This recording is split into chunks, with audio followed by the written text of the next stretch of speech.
Tekrar merhabalar Welcome sevgili back. misafirlerimiz. Şimdi sözü uzatmadan Now, without konuşmasını further ado, gerçekleştirmek I'd üzere like to Birleşmiş Milletler invite Cinsiyete Duyarlı Standartlar Professor İnisiyatifi Ray Walsh.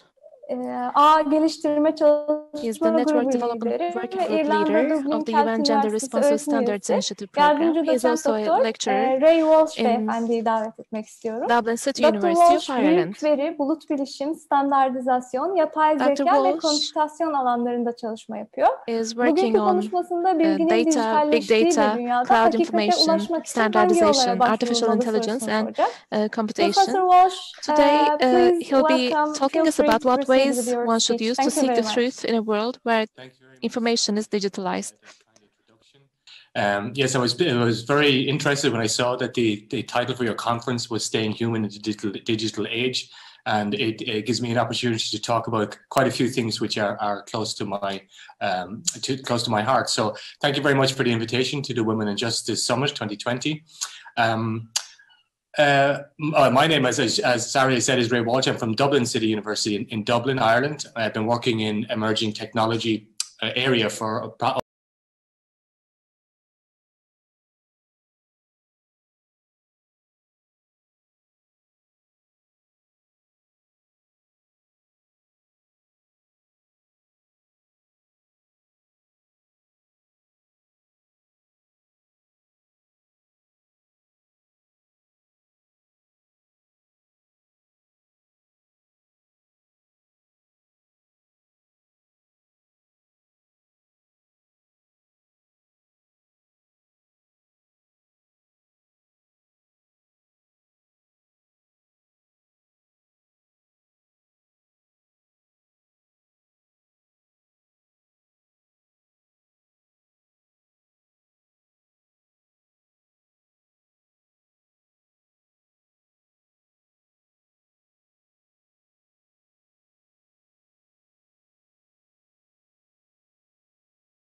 and every single phone would need its own individual charger. So because of standardization, we now have interoperability where Android phones have a particular type of charger, and now iPhone has a particular, the Apple phones rather have a particular type of charger for the iOS operating system. But documentations, referencing data, master data, how we store and how we build intelligence out of data is all in need of careful governance, I suppose, the best way to put it. Because that data is key, then, as I said, interoperability is essential. So to collaborate, how we match and how we go about naming and addressing data, creating standards of approach internationally and nationally, how we can verify and validate that data is correct. And this applies, although when you hear me talking about this, most people will think of, well, he's talking about maybe social media data. Well, actually, I'm not. I'm talking about technical data. That this is how we would work in a technology environment, to parse data, to standardize data, to clean it, to match it, to enrich it, to monitor it, to collaborate with other sources of data. That's how we actually work in producing quality data from a technology point of view. But it still applies to social media data. So whether you're getting information from Twitter or Facebook or from news sites, or you read the paper, wherever you're getting your data from, you need to go through a process yourself where you parse that information. You take sort of a standardized approach and a view of how that data is presented. Try and cleanse it in your own mind in terms of, well, is this a reputable source? Or is it likely that there may be a robot creating it? Monitor what's happening from other potentially reputable sources. Are they doing the same thing? Are they talking about the same stories in the same light with the same emphasis? And can you aggregate that data, aggregate the information that's been presented to you, and make an informed decision? And humans are inherently logical. We make logical decisions all the time. A logical decision is a binary operation. So in cases where we decide to bring an umbrella because it's raining, if it's raining, we bring an umbrella. If it's not, we don't. That's a logical operation, and we humans do that all the time, millions of times per day. So decisions associated with parsing through the data is an equal task for humans to do. But because of the volume of data, it can be a problem. And because of that volume, and because data is key, trust is essential. It really is core to the whole consumption of data. Whether it's medical data, financial data, whether it's social media data about news items, etc., you need trust in order to be able to build a society which can progress based on the data that is shareable, the data that is consumable. So for all types of data, a trust-based governance model is needed. And that's not just, although I'm talking about business data primarily, the very same rules apply to media information. So when you're talking about trust, and if you look at even just a definition for trust, and you can just get this online, this type of definition, so where trust is associated with maybe the character of the person. So you trust people that you know well, who have good character. And then around that character, you have issues associated with intent and integrity, because this is what builds up your character: caring and honesty and fairness and transparency and openness and authenticity. And this is talking about trust in human, but the very same thing applies to trust in digital systems: fairness, honesty, transparency, openness, intent, integrity, the character of that system, competence. So competence is built up of capability and results. And we can see the result of information. So for example, if a lot of information has been created by bots on the internet, we can see the effect that has on distorting potentially truths. You can see the capability associated with trying to create a competence. You require skills and knowledge and experience. Again, this comes from a human perspective. Reputation, credibility, performance, again, from a human perspective. But the reputation of the data, whether it comes from a human perspective or a machine perspective, is still key. The skill associated with the system or person is key. The knowledge associated with the system or person is key. And the experience. So how long they've been doing it, like it's not just a brand new system that hasn't been tested. in relation to digital artifacts, or whether that person has been in the business a long time, has a lot of experience, and not necessarily a long time, but have a lot of experience. Young people can have just as much experience because they're exposed to a particular technology far more than other generations. So we get as far as an area that I could talk to you guys for hours on. It's international AI and data standards, because it's something that my research centre, the ADAPT Research Centre in Dublin City University, do a lot of work in this space, and we're actually leading when it comes to internationally a lot of the work that's going on in international AI and data standards. So let's see what we can talk about here. Well, first of all, just talking about one particular international standards development organization, which is ISO, and it has a partnership with the IEC, and through that partnership they've created a joint technical council called JTC1, Joint Technical Council 1, and they do all sorts of standardization in relation to ICT and emerging technologies. And we're going to look at one of the groups that they have been working for the last, well, I've been involved in that particular group for the last maybe 5 years, but it's been going on prior to 5 years with other groups. So one stage we were working on a group called WG9, which was big data, but now it's SC42, which is another acronym, which is Standards Committee 42. And what does it do? Artificial intelligence. And as a subgroup of that is big data, or what's commonly known now as just data. And we'll talk about the data and big data later. So for the first working group in that standards committee, it works on foundational standards. And foundational standards, and these are the standards codes for the projects that have worked in that area. They look at concepts and terminology in AI. We looked at machine learning systems and their frameworks and management systems associated with artificial intelligence. That's 3 projects in one group. In another working group, we have the data projects. And you have things like, as you can see on the screen there, management framework with big data analytics. You look at terminology and examples associated with data quality. We're looking at data quality analytics as a quality process framework, and then as quality management requirements and guidelines for producing data quality for analytics. So we're talking about data and data quality. This is some of the work that's going on in international standardization in this, and this is by national bodies of member states all over the world that work together in the JTC1 committees. Another working group within that one committee, the Artificial Intelligence Committee, is called Trustworthiness. We're talking about trustworthiness. And this is just to give you a flavor of some of the work that's going on in that space. Okay, so you have decision-making within AI, trustworthiness and in general associated with artificial intelligence, evaluation and quality models for AI systems as part of software development, functional safety and AI systems, because you get quality and trust out of safe systems. And then use of formal methods for being able to qualify and standardize, robustness in terms of neural networks and machine learning. They've been looked at from a trustworthiness point of view.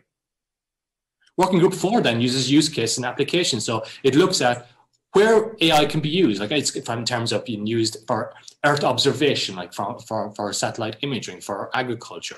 Looks at finance and the financial markets and AI systems that control and monitor those areas. But also within that group, they're looking at the life cycle of AI systems, because systems will evolve like any life cycle. Like, I mean, if you talk, I'll actually just mention it after this now, but the system life cycle needs to be monitored. It's got fixed phases, and we need a standardized approach to that so we know which phase we're in and how to control it.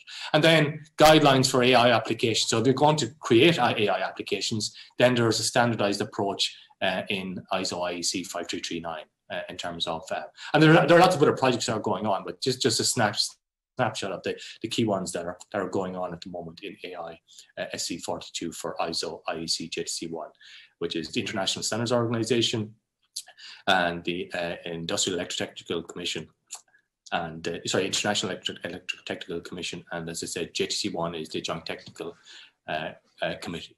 And the last of the working groups then that currently exist under that Standards Committee is WG5, the Working Group 5, and that's on competition approaches and the characteristics of AI systems. So looks at machine learning classification problems and knowledge engineering and the structure and frameworks and architecture around knowledge engineering. So that should give you a flavor then of some of the issues associated with data and AI, because there are very closely linked ecosystems, the data ecosystem and the AI ecosystem, and what's currently ongoing.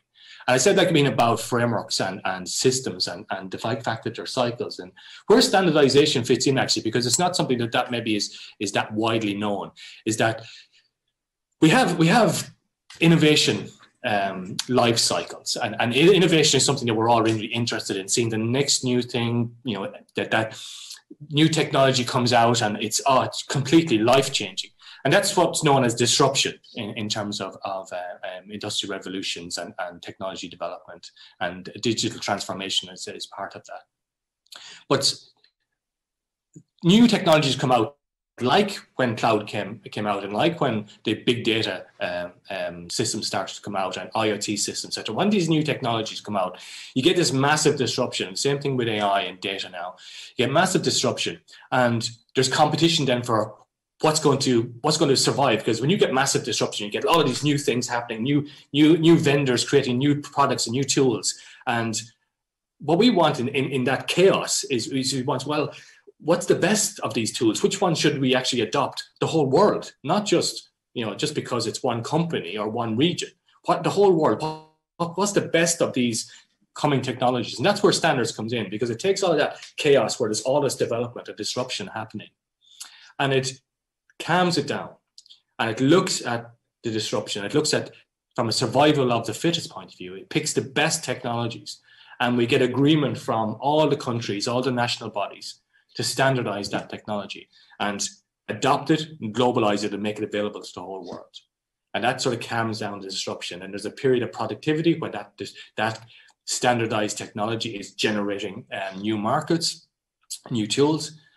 And then more disruption happens, the next new technology comes around, and we start the whole innovation life cycle again. So we get this research and development and disruption and standardization, and then more research and development and more disruption and standardization. So it's an interesting concept, but it just shows you that it's ongoing forever. There will always be new technologies, and there will always be a need for standardization to facilitate that. And I'm sort of coming towards the end of my talk now in relation to data and approach to standardizing data and what we should do with data. And I just wanted to say a few words about that people constantly talk about, oh, we have this big data problem, or we actually have an IoT data problem, or we have an artificial intelligence data problems. And I'm dealing with this in terms of within working groups, within standards committees internationally at the moment.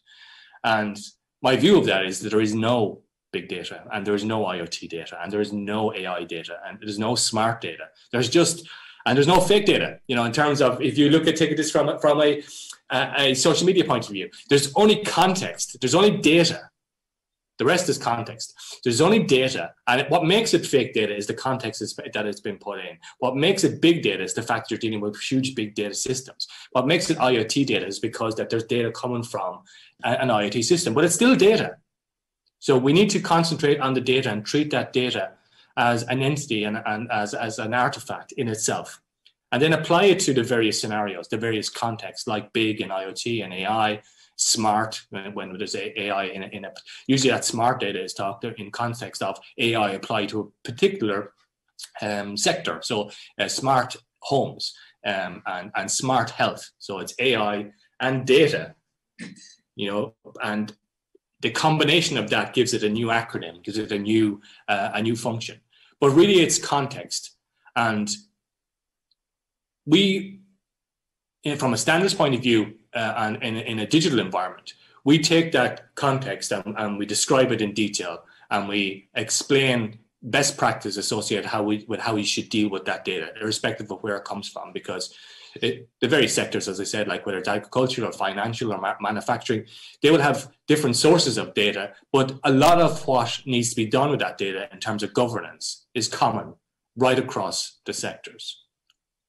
And currently we're in a situation here in Ireland, like where we're looking at these governance issues with a spotlight at the moment. And Science Foundation Ireland and some of the university research centres and collaborative research centres in Ireland are looking at establishing a data governance hub where we'll look at various implications associated with data security, data sharing environments, data usage, access to data, looking at it from a GDPR, which is very big in Europe, the General Data Protection Regulation.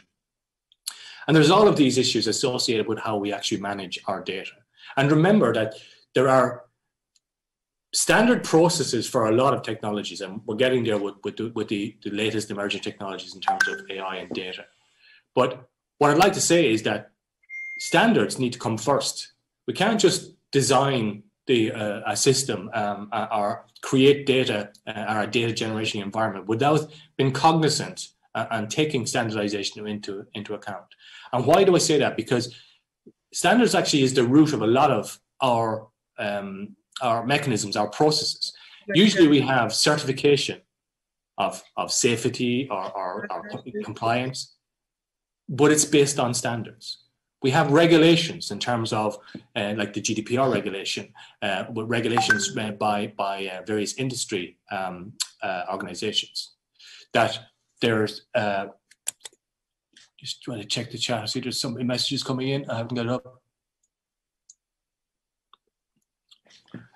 Maybe this might be questions coming in. So it's regulations associated with how different professional organizations deal with data, for example. And that's based on certification. And then finally, there's legislation.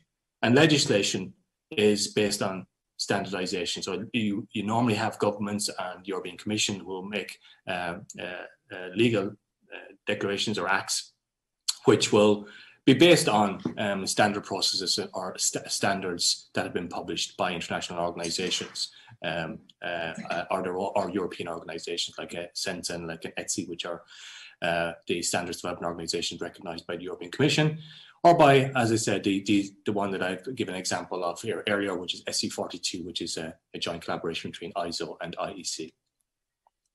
So I'm going to wrap up there, and just to say that we have a lot of work done in relation to data and data standardization. Data governance is a huge area. Data governance, it involves looking at security implication, looking at new data sharing platforms, because there is a trade-off. We have a lot of data that we want to protect. Like, for example, we don't necessarily want to share medical data. We don't necessarily want to share financial data, like how much money I earn, how much money I have in the bank, in relation to jobs, like, if I have a cold, if I have an injury which might affect my job, is something that sometimes is not want to be shared, or affects how I can behave in society, or what I can do for my family even. So there are certain types of information which are private to us, but in order to be able to get utility out of a digitally transformed and global economy, we need to share some of that data.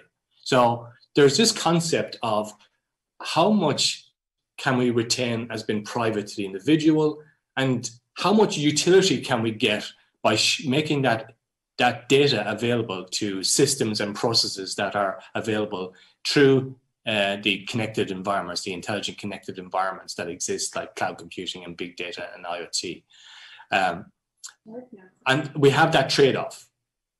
And this personal information, like there's a sort of a personal identification factor maybe that's associated with that. And I think more work needs to be done in that regard, that we come up with mechanisms of measuring, like how much of my data can I share and still retain privacy.